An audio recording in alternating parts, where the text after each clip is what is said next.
திருவள்ளுவரின் வழியில் வாழ்ந்து வாழ்வின் உன்னத நிலையினை அடைய திருக்குறளோடு நாம் என்னும் இந்த நிகழ்விலே இணைந்திருக்கின்ற உங்கள் அனைவருக்கும் முதற்கண் வணக்கம்.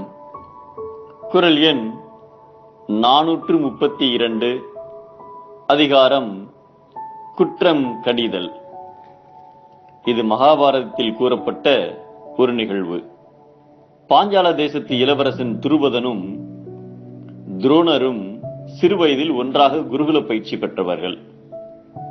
அதனால் இருவரும் நெருங்கிய நண்பர்களாயினர்.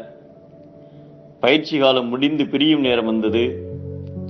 பிரிய மனமில்லாமல் துரோணரை ஆறத் தழுவிய துருபதன், வருங்காலத்தில் நான் மன்னராகும் போது எனது ராஜ்யத்தில் பாதியை உனக்கு தருகிறேன் என்று வாக்களித்தார்.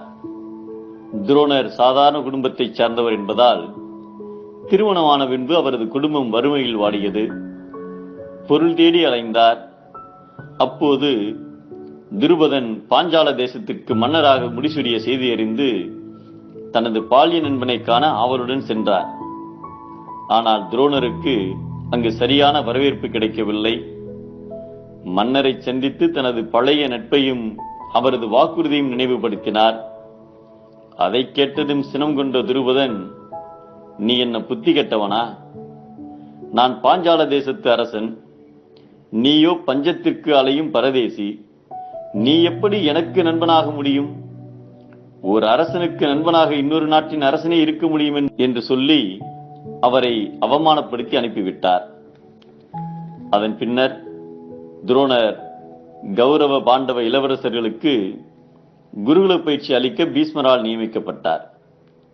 குரு தட்சணையாக ஒரு மாளிகையும் பெரும் பொன்னும் பொருளும் கொடுக்கப்படும் என உறுதியளித்தார் பீஷ்மர். ஆனால் துரோணரோ, எனக்கு எது வேண்டுமோ அதை வேண்டியவரிடம் கேட்டு பெற்றுக் கொள்கிறேன் என்று கூறிவிட்டார். கௌரவ பாண்டவ இளவரசர்களின் குருகுல பயிற்சி முடிந்தது.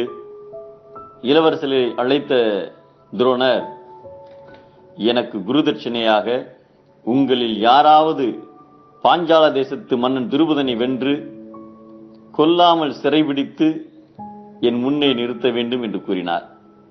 உடனே அர்ஜுனன் தலைமையில் சென்ற பாண்டவ இளவரசர்கள் துருபதனை வென்று அவரை சிறைபிடித்து குரு துரோணரின் முன்னே நிறுத்தினர்.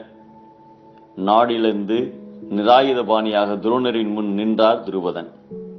துரோணர் அவரிடம், நண்பா, ஒரு அரசனுக்கு நண்பனாக மற்றொரு நாட்டு அரசனே இருக்க முடியும் என்றாயே. இப்போது நான் பாஞ்சால தேசத்திற்கு அதிபதி, நீயோ எனது அடிமை. இதோ என் தேசத்தில் பாதியை உனக்கு தருகிறேன். நம் நட்பினை புதுப்பித்துக் கொள்வோம் என்றார் துரோணர்.